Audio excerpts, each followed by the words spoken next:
हम कर रहे हैं अब टॉपिक 2 प्रदूषण यानी कि पोल्यूशन से रिलेटेड। तो पहले हम पढ़ रहे हैं एयर पोल्यूशन यानी कि कोयला और ग्रेनाइट आधारित ताप आशिया पोल्यूशन किस किस की वजह से होता है। ठीक है, जो भी वायु प्रदूषण किस वजह से होता है। अगर हम कुछ भी जलाते हैं तो उसके बाद जो भी उड़ करके चीज़ें एटमॉस्फेयर से या फिर गैसेस में मिल जाती हैं, कार्बन डाइऑक्साइड, इसमें बहुत सारी चीज़ों के थ्रू वायु प्रदूषण होता है। जैसे कि अगर हम बात करें, पहला टॉपिक है कोयला और ग्रेनाइट आधारित ताप विद्युत संयंत्रों के लिए फ्लाइंग ऐश का उपयोग करने से संबंधित नए नियम निकाले गए हैं। ठीक है, फ्लाइंग ऐश क्या है? इसका बचा हुई राख होती है, उसको हम किसी चीज़ में यूज़ कर सकते हैं, जैसे कि सीमेंट बनाने में या फिर कोई भी ईंटें बनाने में या फिर एग्रीकल्चर फील्ड में एज अ फर्टिलाइजर्स के लिए, रोड्स बनाने के लिए या फिर और भी बहुत सारी जगह। तो ministry of environment and forest and climate change ने बोला कि अगर जो ताप विद्युत संयंत्र हैं उनके लिए हम फ्लाइंग ऐश को यूज़ कर सकते हैं। ठीक है, तो फ्लाइंग ऐश के बारे में, फ्लाइंग ऐश आता कहाँ से है? क्योंकि तो वो पूरा कोयला आधारित विद्युत संयंत्रों के लिए है। ठीक है, बाय प्रोडक्ट है, कोयलों को जला करके पाई जाने वाला एक बहुत ज़्यादा महीन चूरन सा होता है। तो इसमें कुछ अमाउंट में कहा जाए तो सिलिका, एल्यूमिनियम और कैल्शियम के ऑक्साइड्स भी पाए जाते हैं। इसमें ऑर्सेनिक, बोरॉन, क्रोमियम, सीसा, लेड और भी मात्रा पाई जाती है। तो अगर हम बात करें तो 22.5 करोड़ टन में लगभग 83 फ्लाइंग ऐश जो है वो यूज़ करी जा सकती है। ठीक है, इसमें बहुत सारी विशेषताएं हैं। अगर हम देखा जाए तो मतलब 1999 यानी 2000 से भी पहले और 2009 तक में हमने 100% फ्लाइंग ऐश को यूज़ कर सकते हैं, ये वाली हमने एक अवधारणा बनाई थी और 2016 में इसमें एक नियम बनाना शुरू कर दिया। ठीक है, इसमें फ्लाइंग ऐश का कैसा चक्र होता है, कैसे वो आती है, ठीक है, उसको हम कैसे यूज़ कर सकते हैं, कितने टाइम पीरियड तक के लिए उसको हम यूज़ में ला सकते हैं, ये सारी चीज़ें हैं। फिर लेगेसी फ्लाइंग ऐश, ठीक है, इसका भी उपयोग हम पर्टिकुलर 10 ईयर्स के लिए कर सकते हैं, तो उसे हम लेगेसी ऐश कहा जाता है। ठीक है, फिर इसके बाद पॉल्यूटेंट पेस प्रिंसिपल, इसमें क्या होता है, कोयला या फिर ग्रेनाइट जो है उस पे आधारित जो भी विद्युत संयंत्र होते हैं उसको हम 3 वर्षों की अवधि तक यूज़ कर सकते हैं, यानी कि 80% जो उसकी राख है वो यूज़ में नहीं आ सकती है। और इसका रेट हमारा मतलब 1000 रुपये प्रति टन और उसके हिसाब से जुर्माना पड़ता है। सीपीसीबी बोर्ड ने भी ये बोला है कि जो फ्लाइंग ऐश है वो पर्यावरण के हिसाब से देखा जाए तो बहुत ही अच्छा है। ठीक है, मतलब जो भी हमारा बाय प्रोडक्ट है, जो भी यूज़ है, जो कि मतलब कचरा ही कह सकते हैं एक तरह से, जो कि यूज़ नहीं आ रहा है, उसको हम किसी और प्रोडक्टिव वे में यूज़ कर सकते हैं। ठीक है, फिर इसके बाद नेक्स्ट टॉपिक है commission for air quality management, CAMQ, वायु गुणवत्ता प्रबंधक आयोग। इसमें राष्ट्रीय राजधानी जो क्षेत्र है उसके निकटवर्ती क्षेत्र जो है वहाँ का जो एयर क्वालिटी इंडेक्स है वो बहुत ही ज़्यादा ख़राब होता जा रहा है। ठीक है, दिल्ली में देखा जाए तो बहुत ही ज़्यादा एयर पोल्यूशन, और दिल्ली के आसपास NCR वाले जो रेंज में एरियाज़ पड़ते हैं, जैसे कि हरियाणा, पंजाब, राजस्थान और यूपी वाले जो क्षेत्र, वहाँ पे भी बहुत ज़्यादा एयर क्वालिटी इंडेक्स में मतलब देखा जाए तो उसकी जो रेंज है वो घटती जा रही है। ठीक है, तो ये एक प्राधिकरण है, यानी कि एक ट्रिब्यूनल है। यहाँ पे अगर कोई भी किसी को भी आपत्ति होती है, विवाद वगैरह होता है, तो यहाँ पे ये सारी चीज़ें राज्य सरकार के अंदर में आती है और CPCB और स्टेट जो PECs हैं वो वहाँ पे काम करती हैं। इसमें संरचना की अगर हम बात करें तो एक पूर्णकालीन अध्यक्ष होता है, एक सदस्य सचिव नियुक्त करा जाता है और 5 पदेन सदस्य होते हैं, एक पूर्णकालीन सदस्य और 3 पूर्णकालीन स्वतंत्र तकनीकी सदस्य होते हैं, और गैर सरकारी अन्य संगठन भी होते हैं जो कि 3 होते हैं। ठीक है, इसमें इसके पास पावर्स ये होती हैं कि जो भी मतलब एक तो ये ट्रिब्यूनल है और इसके अंदर में आता है central pollution control board authority. तो इसके अंदर में ये देता है कि भाई कौन कौन से जो निर्देश दिए गए हैं आयोगों ने वो कौन कौन से मान्य होंगे, किस किस जगह में होंगे, राज्य प्रदूषण को कैसे नियंत्रण में रखना है, प्रदूषण से संबंधित है। ठीक है, इनमें यही है कि किस चीज़ को प्रतिबंधित करना है, जैसे एयर पोल्यूशन में क्या क्या चीज़ें आती हैं, इस पर बैन लगाना है, और क्या क्या चीज़ें हमें और न्यू करनी है, क्या क्या हमें जो हमारे एम है उसको प्राप्त करने के लिए अलग अलग तरह से पेनल्टीज़ लगानी है, कि जैसे 5 साल की कैद और जुर्माना लगा सकते हैं 1 करोड़ तक का, और उन लोगों को डरा करके रखना है। फिर इसके बाद एक आता है राष्ट्रीय हरित अधिकरण। ठीक है, ग्रीन ट्रिब्यूनल भी आता है। ये भी पराली से जो इकट्ठे, जैसे खेत में कट जाने के बाद जो बची हुई जो चीज़ होती है उसको हम जलाते हैं, जब जो किसान लोग हैं वो जलाते हैं तो उससे भी वायु प्रदूषण होता है। तो भी नेशनल ग्रीन ट्रिब्यूनल ने वो वाली चीज़ें बोली हैं। और इसके जो फुल टाइम सदस्य होते हैं, मेंबर्स होते हैं, उसको ministry of environment and forest climate change के जो मंत्री हैं वो नियुक्त करते हैं। ठीक है, फिर इसके बाद सीपीसी दिल्ली में बहुत सारे कदम उठाए गए थे, ग्रैप हो गया और इसरो प्रोटोकॉल ट्रैक करे गए थे जो कि स्टबल बर्निंग डेटा से रिलेटेड थे। देन बैन कर दिया था फायर क्रैकर्स को और ग्रीन क्रैकर्स को यूज़ करने के लिए बोला गया था इसकी जगह पे। फिर एक पूसा बायो डिकम्पोज़र का भी यूज़ करा गया था। ये सारी चीज़ें इसमें एक रिपोर्ट जो है वो ब्लू स्काई एनालिटिक्स जारी देता है। और ये जो रिपोर्ट है वैश्विक गठबंधन क्लाइमेट ट्रेस का भी हिस्सा होती है। ठीक है, ट्रेस क्या होता है, वो ट्रेस करता रहता है कैसे कैसे जलवायु कार्यक्रम या फिर कार्यवाही होती जा रही है। अगर हम नेक्स्ट टॉपिक लिखते हैं, world health organisation air pollution standard. World health ने, विश्व स्वास्थ्य संगठन ने कैसे उसके मानक तैयार करे हैं, तो इसमें जो WHO है उसने 2005 में पहली बार बोला कि भाई वायु प्रदूषण के लिए भी हमें एक मानक तैयार करना है कि किस चीज़ को कितना हमें करना है। ठीक है, जैसे कि ये चीज़ें लिखें कौन कौन से पॉल्यूटेंट्स हैं, ठीक है, उसको कितने रेंज तक हमें रखना है air pollution air quality index था।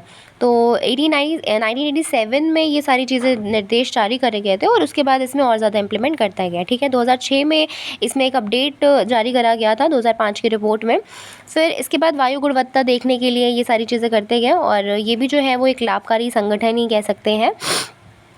ओपन एक्यू एक है, इसमें वायु गुणवत्ता के बारे में ही होता है कि भाई उसके डेटा वगैरह ये सारी गवर्नमेंट एजेंसीज़ के अंडर में आता है।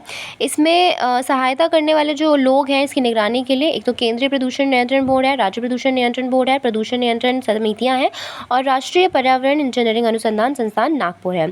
ठीक है, CPCB का जो डेटा है वो सारी उसके द्वारा ही डेटा वगैरह संग्रहित करा जाता है और बाकी जो तकनीकी सहायता है, तकनीकी और वित्तीय सहायता भी दे दी जाती है। इसमें 12 मापदंड शामिल है। तो कह सकते हैं carbon monoxide, CO, nitrogen dioxide, NO2, sulphur dioxide, SO2, 2.5 micron से भी छोटे करणीय पदार्थ थे, PM 2.5, 10 माइक्रोन से छोटे करणीय पदार्थ, PM 10, ozone, O3, lead, PB, ammonia, NH3, benzo A, pyrene, BAP, benzene, arsenic और निकल। ठीक है, देन इसके बाद हम चलते हैं next topic, national green air programme NCAP का हमारा नेशनल ग्रीन। इसमें NCAP की अगर हम बात करेंगे राष्ट्रीय स्वच्छ वायु कार्यक्रम के बाद में, तो इसमें समिति बनाई गई है इसके अंदर में। इसमें यही है इसका मानना कि भाई कैसे नीति बनाई जाएंगी, उसको कैसे हमें इम्प्लीमेंट करना है, राज्यों को कैसे बताना है, मौसम को रिलेट करते हुए कैसे अपडेट्स लेनी है। ठीक है, अभी अगर हम बात करें तो दिल्ली और आसपास के जो क्षेत्र हैं वहाँ पर उनको लागू करा गया है। इसमें वही मेन एम है कि स्वच्छ वायु मिशन लेकर के आया गया है, जैसे PM 2.5 और PM 10 जो हमारे पॉल्यूटेंट्स होते हैं उनके लिए भी 20 से 30% तक ये कम हो सके। ठीक है, अभी 20 to 30% है 2024 तक और 2025 से 2026 तक 35 से 50% तक हो पाए। NCAP क्या होता है, ये भी ministry of environment and forest climate change के अंडर में आती है 2019 में। इसमें क्या हुआ कि इन्होंने बेस ईयर जो है वो 2017 लिया गया है और 2024 तक PM 10 और PM 2.5 में 20% तक कमी करेंगे। ठीक है, और इसके अलावा इसमें 123 शहरों में लागू किया गया है। राष्ट्रीय परिवेश वायु गुणवत्ता मानक इसके अनुरूप नहीं है और NAA वायु प्रदूषण निवारण और नियंत्रण अधिनियम 1981 के तहत ये केंद्रीय प्रदूषण नियंत्रण बोर्ड CPCB को अधिसूचित करता है। फिर स्वच्छ ईंधन और वाहनों के लिए साझेदारी। ठीक है, पार्टनरशिप हमने करा है क्लीन फ्यूल और व्हीकल्स के लिए। इसमें क्या होगा कि यूनाइटेड नेशन एनवायरनमेंट प्रोटोकॉल में ये कहा गया है कि सीसा युक्त जो पेट्रोल्स हैं, ठीक है, वो लेडेड जो पेट्रोल हैं उनका कैसे यूज़ करना है। इसमें अल्जीरिया जो है वो अल्जीरिया से जो ईंधन आता था वो हमारा ख़त्म होता जा रहा है। तो क्लीन फ्यूल के लिए क्या करा गया है, इसमें स्वच्छ ईंधन और वाहन को बढ़ावा दिया गया, जैसे कि हाँ मतलब इलेक्ट्रिक वाहनों का यूज़ कर सकें। ईंधन उसमें जो है वो मिक्स्ड वाला ना हो, जिससे पोल्यूशन ज़्यादा होता है। आजकल देखा जाए तो व्हीकल्स में भी व्हीकल का भी मशीनरी चेक होता है कि भाई उसमें ऐसा तो नहीं है कि आपका एक रेंज से ज़्यादा पोल्यूशन क्रिएट कर रहा है।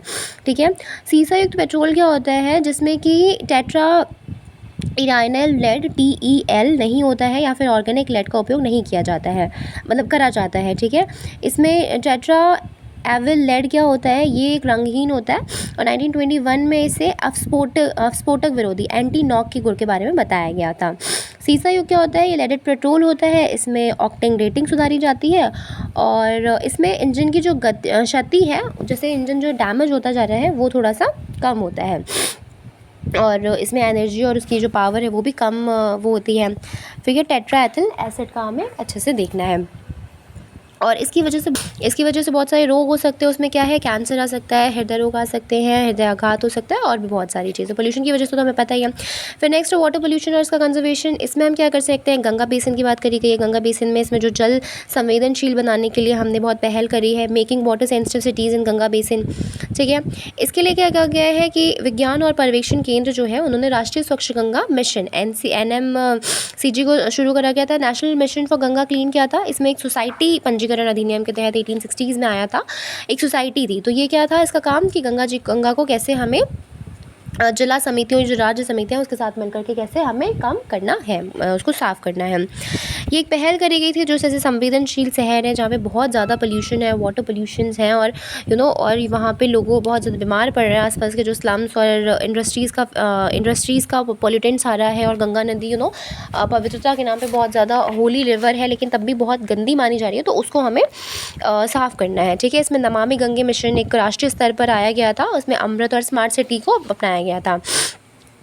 इसमें 3-4 प्रायोगिक शहर थे, वहाँ पर ये लागू करे गए थे मिशन, और ये शहरी स्थानीय निकायों के अंतर्गत में आता था। ULB और प्रशिक्षण कार्यक्रम और क्षेत्र का दौरा करा जाता था, वेबिनार और तकनीकी कार्यक्रमों को। जो वाटर कमोडिफिकेशन क्या था, जल का बाज़ारीकरण। ठीक है, जल को हमें कैसे कमर्शलाइज मोड में करना है। ठीक है, UNGA में जो संयुक्त राष्ट्र महासभा थी और UN की जो थी मानव अधिकारों को लेकर के कि भाई पानी जो है, पानी स्वच्छ मिलना जो है वो ह्यूमन राइट के अंदर में आता है। तो हमें साफ़ पानी चाहिए, तो भले हम उसे कमर्शलाइजेशन ही क्यों ना करें। ठीक है, घोषणा पत्र उन्होंने जारी करा 1992 में आयरलैंड की राजधानी डबलिन में, और वहाँ पर इन्होंने जल के संबंध में बहुत सारी घोषणाएँ करी UNCD के अंदर, जो कि पृथ्वी शिखर सम्मेलन हुआ था।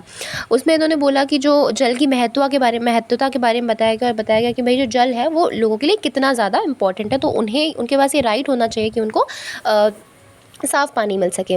ठीक है, और इसके बाद शिकागो स्टॉक एक्सचेंज में भी जल के व्यापार के लिए योग्य वायदे करे गए थे। इसमें उन्होंने NQH2O से एक कैलिफोर्नियन वाटर इंडेक्स लिया गया था, और इसमें सूचकांक विकसित करे गए थे। जल और संधारणीय विकास में 1982 में डबलिन घोषणा करी गई थी। नेक्स्ट पर्यावरण DNA eDNA की बात करेंगे। इसको प्रयोग करके जैव निगरानी करना, बायो मॉनिटरिंग करना यूजिंग एनवायरमेंटल DNA।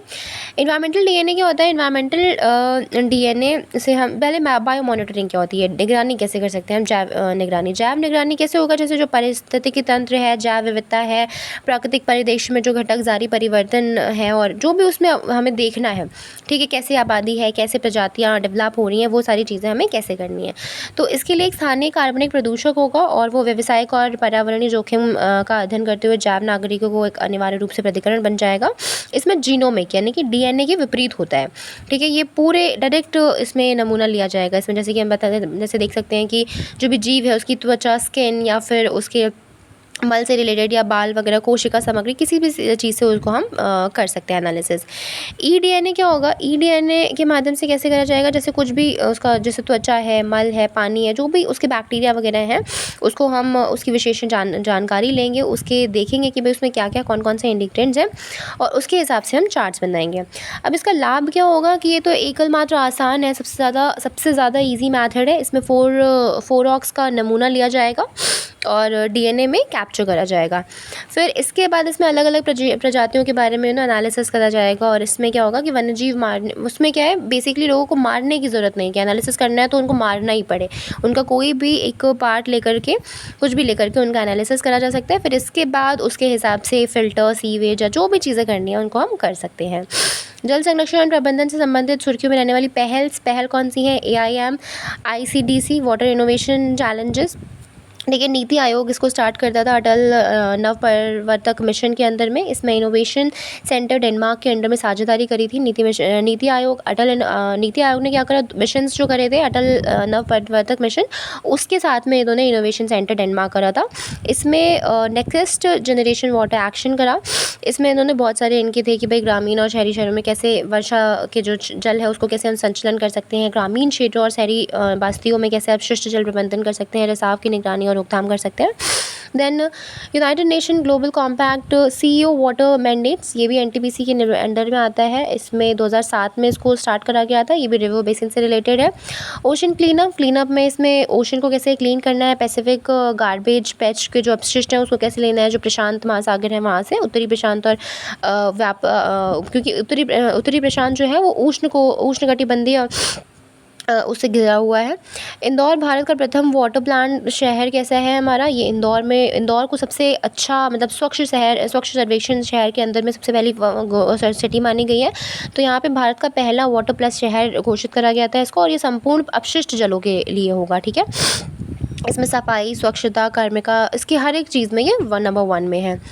RCA क्या है, रिवर सिटीज़न एनालिसिस अलायंस, ये क्या था, जल शक्ति मंत्री के अंडर में है। इसमें सूचनाओं का आदान प्रदान करना है, ठीक है, डेटा को कैसे ट्रांसफ़र करना है, नेटवर्किंग कैसे प्रोवाइड करनी है और टेक्निकल चीज़ें कैसे देनी है। पौंडीचेरी में हर घर जल वाला ये QT बनाया गया है। तो इसमें एक मिशन जल जीवन जो मिशन है उसमें 100% पाइपलाइन कनेक्शन हो चुका है पूरी तरह से। और इसके अलावा में जैसे आसपास के जो क्षेत्र हैं, गोवा, तेलंगाना, अंडमान निकोबार, इसमें भी है। इसमें इसको मिलाकर के 4 राज्य हैं जो UTs हैं, ठीक है। फिर इसके बाद स्वास्थ्य टेक्नोलॉजी ड्रेनेज वाटर सिस्टम करा गया है। स्वास्थ्य में भी एक हाइब्रिड तकनीकी है। फिर इसके बाद WMO vision strategy for hydrology and action plan, ये सारी हो गई। अब भूमि का निम्नीकरण, लैंड डिग्रेडेशन क्या होता है, लैंड कैसे डिग्रेडेड हो रही है, ठीक है, मतलब उसका क्षारीकरण कैसे हो रहा है, मरुस्थलीय कैसे हो रहे हैं, ठीक है। तो अब क्या होगा, इसरो के साथ में इन्होंने बहुत सारे जो अहमदाबाद में ही बहुत सारे एक्सपेरिमेंट करे हैं कि भाई भारत का जो मरुस्थलीयकरण है वो कैसे हो रहा है, ठीक है। ये दोनों मीडियम्स हो सकता है, प्रत्यक्ष भी और अप्रत्यक्ष भी, ठीक है, कि या तो इसमें ह्यूमन का इंटरफेरेंस हो या फिर ह्यूमन का इंटरफेरेंस ना हो, ठीक।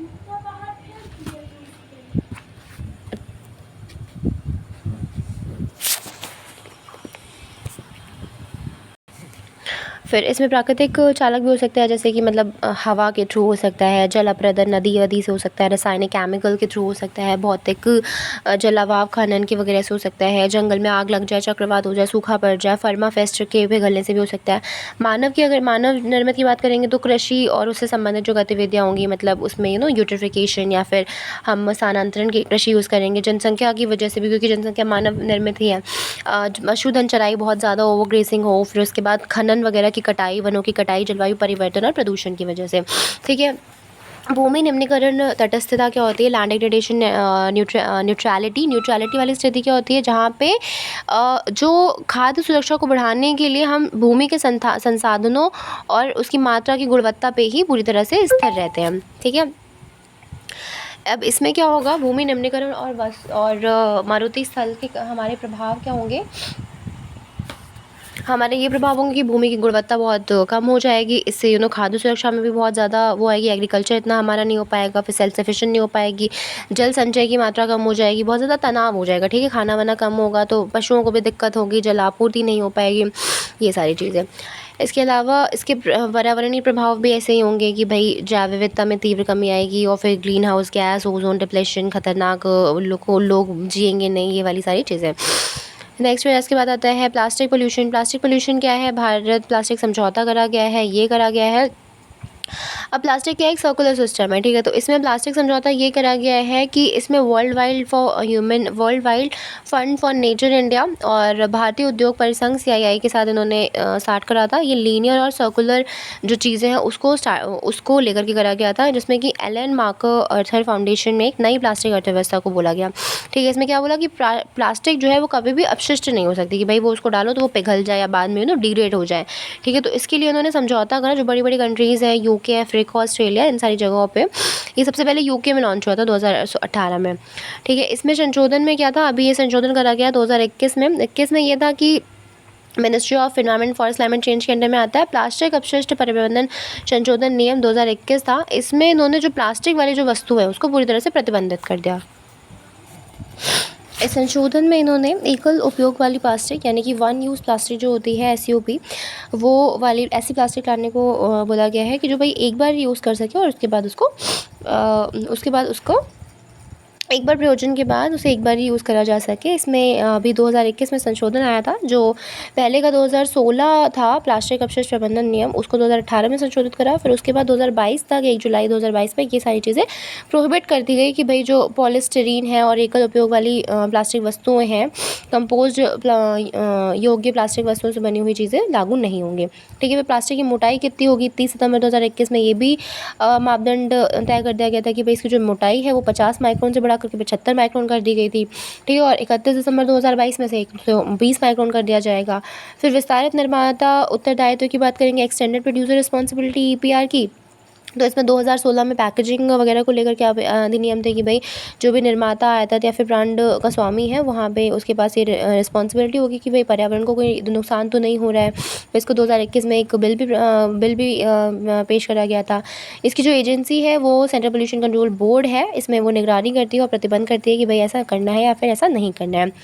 अब एक्सटेंडेड प्रोड्यूसर रिस्पॉन्सिबिलिटी क्या होती है कि लाइक ये होता है कि भाई जो उत्पादक बनाने वाला है वो पूरी तरह से उसको बता दिया जाता है कि भाई आपको ऐसे ऐसे बनाना है, और जो भी चीज़ें होंगी पर्यावरण से रिलेटेड उसके उत्तरदायित्व तो आप ही होंगे।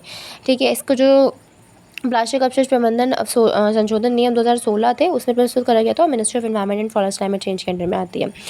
इसमें कार्यबल जो है वो एसयूपी का उन्मूलन जो है वो प्लास्टिक प्रबंधन अधिनियम नियम 2016 से प्रभावी रहेगा और विशेष कार्यबल का गठन करा गया है। इसमें ये जो पर्यावरण मंत्रालय है वो राष्ट्रीय स्तर पर कार्य करेगा और एसयूपी का उन्मूलन के लिए एक योजना विकसित करी जाएगी।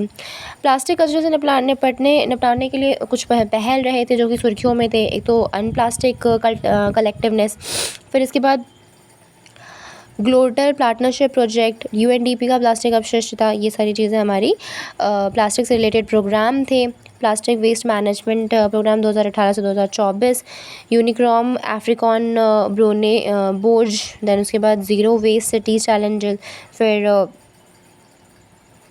Bubble curtain. ठीक है, अभी अवधारणाएं ब्रीफ में क्या थी कि वर्चुअल वाटर क्या होता है, फिर ये राइट टू वाटर, ये सारी चीज़ें रिपोर्ट्स वगैरह उसके बाद आ जाएंगी थोड़ी सी 3-4 रिपोर्ट भाई वाटर से रिलेटेड जो है। फिर इसके बाद आता है जैव विविधता यानी कि बायोडाइवर्सिटी।